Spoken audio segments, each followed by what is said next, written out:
pessoal, então pegando o tema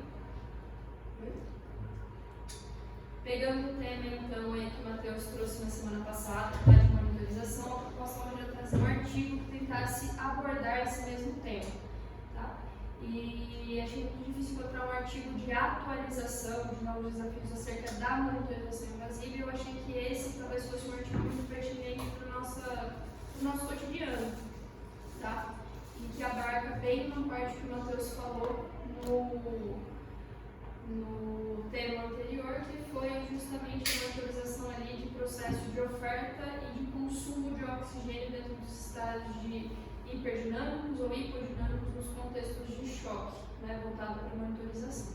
Esse é um artigo da Critical Care de 2021, tá? Ele é um artigo de revisão que envolve alguns estudos direcionados específicos, tentando fazer uma análise. Tá? A proposta do artigo de revisão era justamente compreender ou o papel de outros dados ou outros possíveis sinais clínicos precoces que pudessem ser aplicados no contexto do choque, considerando que o choque ainda é uma patologia com alta mortalidade, né, que vários dos marcadores que nós temos são marcadores tardios e que são muitas vezes marcadores imperfeitos, como por exemplo o lactato. Então, um paciente que está gravíssimo, você parte da premissa sim de que ele com um distúrbio de perfusão vai provavelmente alterar esse lactato, mas esse lactato ele não vai variar talvez tão rápido ou instantaneamente como talvez a gente precisasse para direcionar uma ressuscitação.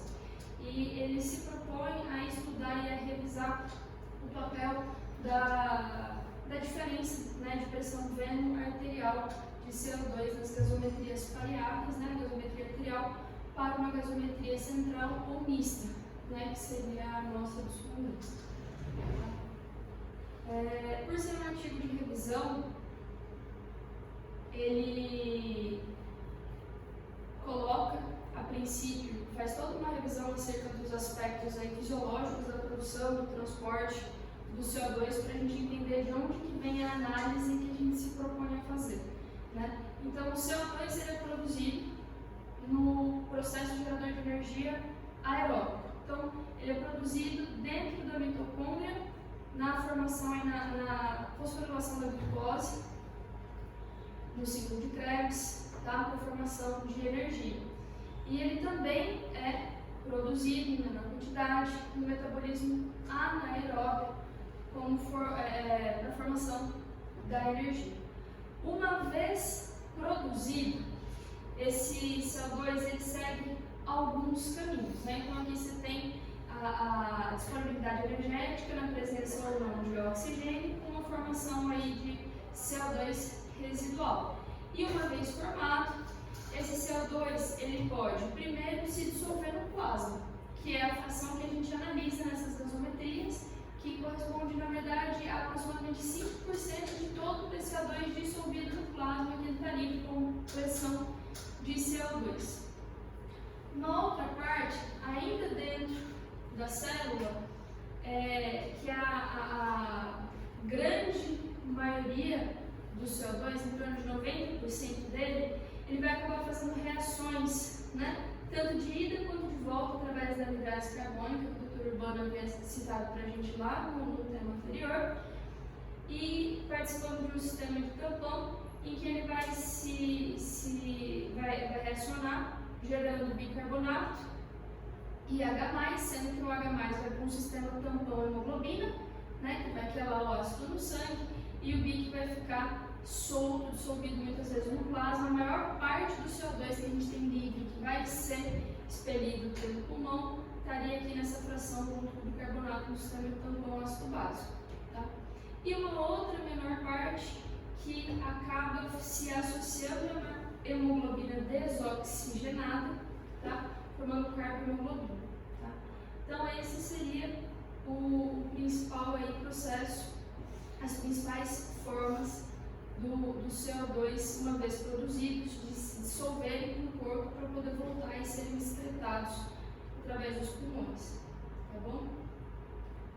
Ele até deixa aqui, né, a formulazinha, como que a gente faz essa análise, né, 5% aproximadamente, 90% do CO2 aqui nessa fração de bicarbonato, e mais 5% aproximadamente que às vezes se atrela à hemoglobina.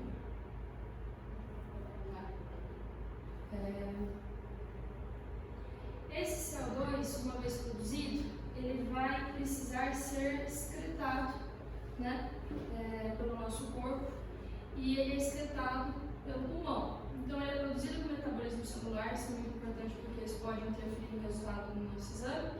Ele vai ser carreado, ele vai chegar até o pulmão através dessas 3 formas, e ele é diretamente dependente do débito cardíaco que vai levar, né, que vai empurrar esse sangue da onde você está gerando o metabolismo até a circulação pulmonar, de onde você vai ter uma excreção por difusão, né? Dependendo de como você tem esse CO2 dissolvido, seja na forma de bicarbonato, seja na forma ligada à hemoglobina, você pode ter alteração, né, do conteúdo do CO2, né? Às vezes não tanto da pressão parcial do CO2 na gás, mas do conteúdo do CO2 total. E aqui essa curva é justamente para fazer essa análise, né? Por exemplo, no contexto de acidose metabólica, você pressupõe que você está tendo um consumo, uma depressão do bicarbonato, e você tende a desviar essa curva para baixo, falsear essa curva da análise do CO2, tá? Numa situação de hipertermia, né, ou de hiperoxigenação, que é outra coisa que pode interferir na nossa leitura desse parâmetro. Se você queria chamar de o efeito Haldane, né? Se você tem um paciente, por exemplo, com ventilação mecânica, que ele está em uma hiperoxemia, essa hemoglobina ela tem uma afinidade muito maior pelo oxigênio, né?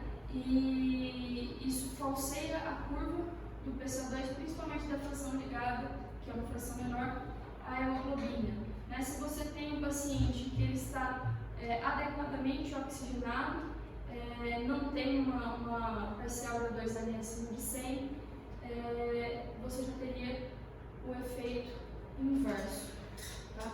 Então, todos esses fatores são fatores que, além, né, do débito cardíaco da produção, eles vão alterar a leitura da diferença de pressão do CO2 venoso arterial, tá? Então, até aqui acho que tudo ok? Alguma colocação?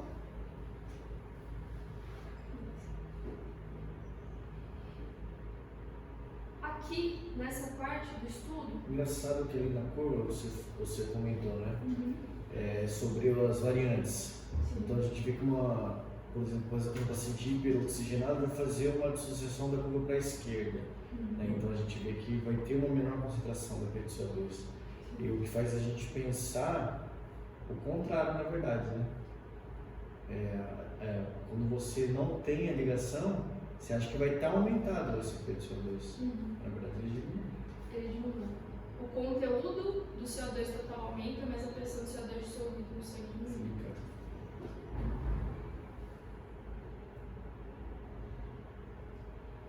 Nesse segundo momento, esse artigo de revisão da Critical-Care, ele se dedica mais a fazer a análise da diferença, né, da pressão do CO2 veno arterial relacionada ao débito cardíaco, que na verdade é a estrela do trabalho e é o motivo pelo qual nós nos propomos a usar essa análise na maior parte das vezes, tá? Eu até coloco aqui como subtópico, né?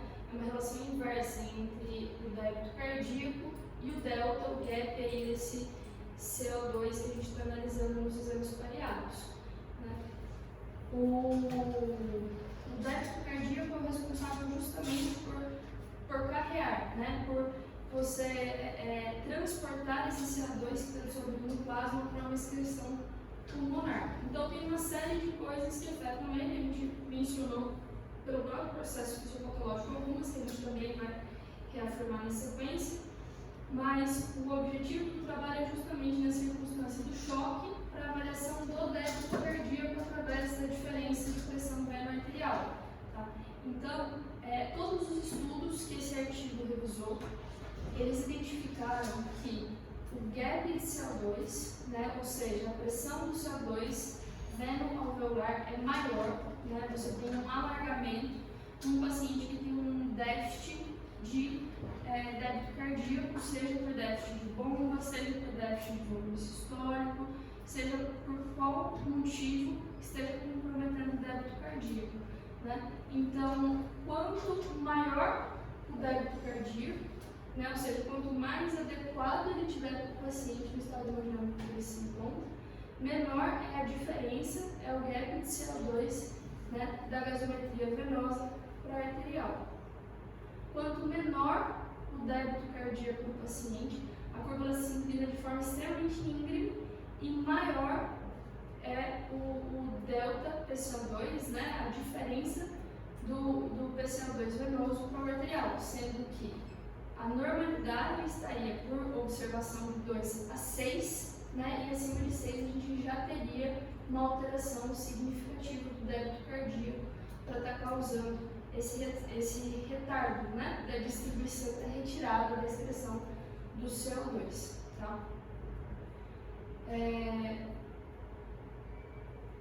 Esse mecanismo, né, que ele cita, ele coloca como uma desoxigenação, né, de estagnação. É como se você não consegue propelir o CO2. Então, é um mecanismo de acúmulo de CO2. Né? Tanto que ele cita vários estudos em que foram comparados, por exemplo, outras causas de choque que alterariam o lactato, que alterariam a saturação venosa do O2 e outros pontos, né, outros ciclos do processo de geração energética dependente do oxigênio, como a anemia, né, a hipoxemia puramente colocada, e que elas não alteram, né, nesses estudos direcionados o delta PCO2 como o débito cardíaco altera, sugerindo que essa alteração ela está mais relacionada ao processo, né, isquêmico relacionado ao quadro de perfusão do que a presença do oxigênio em quantidade